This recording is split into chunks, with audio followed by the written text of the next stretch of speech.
Le secrétariat général à l'environnement, au développement durable et à la nouvelle économie du climat, à travers sa coordination provinciale du Tanganyika, a lancé ce jeudi un atelier de consolidation provinciale de la politique forestière nationale. Organisé dans la salle du bureau Picagel, cet atelier se tient sur 2 jours, du 23 au 24 octobre 2025, et réunit un large panel d'acteurs, agents de l'environnement, responsables des pêcheurs et agriculteurs, experts environnementaux, ONG et représentants de la société civile. Dans son mot d'ouverture, André Matala, chef de division provinciale de l'environnement, a exprimé sa satisfaction pour la tenue de cet événement qu'il a qualifié d'opportunité importante pour la province. Il a rappelé que la gestion durable des ressources forestières doit être considérée comme une priorité absolue. C'est avec grand honneur et un réel plaisir que je prends la parole en ce jour à l'occasion de l'ouverture officielle de cet atelier de consultation provinciale sur la politique forestière nationale dans notre province.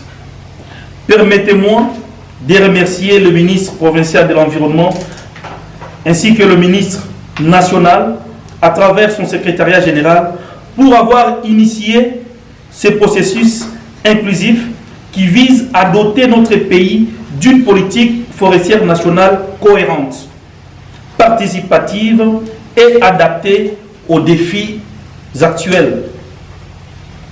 La gestion durable de nos ressources forestières est une priorité. Nos forêts jouent un rôle crucial dans la lutte contre le changement climatique, la conservation de la biodiversité, mais aussi dans les développements socio-économiques de nos communautés. Prenant à son tour la parole, Noris Molongo Mutamba, ministre provincial de l'Environnement, représentant le gouverneur de province, Christian Kitungwa Muteba, a livré un message empreint de reconnaissance et d'engagement. Il a mis en avant les concepts environnementaux, un Tanganyika et un arbre, prôné par le gouverneur, qu'il a décrit comme un appel vibrant à la conscience individuelle et collective. Je tiens à exprimer mes hommages les plus déférents et ma profonde gratitude à son Excellence Monsieur le Gouverneur de province, l'honorable Christian Kitungwa Muteba, pour sa vision et son leadership qui sont une boussole. Il n'a jamais failli dans sa mission de nous aimer, de nous préparer face aux menaces tangibles et pressantes du dérèglement climatique.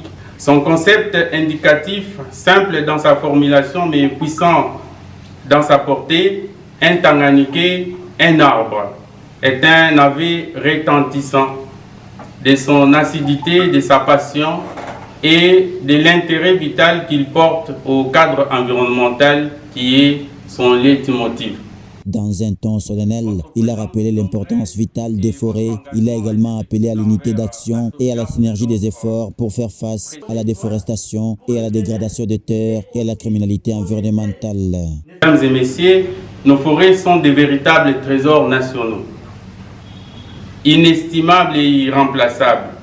Elles sont en vérité indispensables à la vie sur Terre.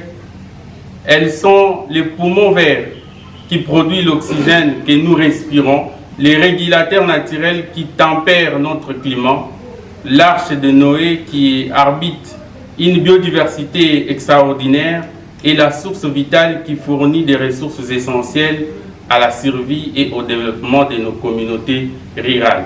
Je vous invite avec insistance à faire preuve d'un engagement total, à être actif, audacieux et proactif, à contribuer pleinement par vos expériences et votre sagesse aux discussions prévues durant ces travaux.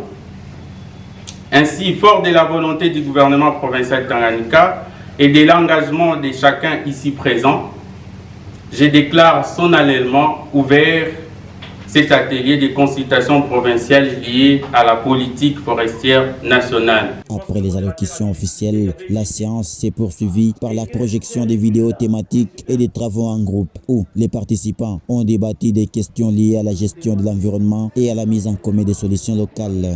Les échanges riches et constructifs se poursuivront jusqu'au vendredi 24 octobre avec l'élaboration des recommandations provinciales destinées à nourrir les processus nationaux d'élaboration de la politique forestière.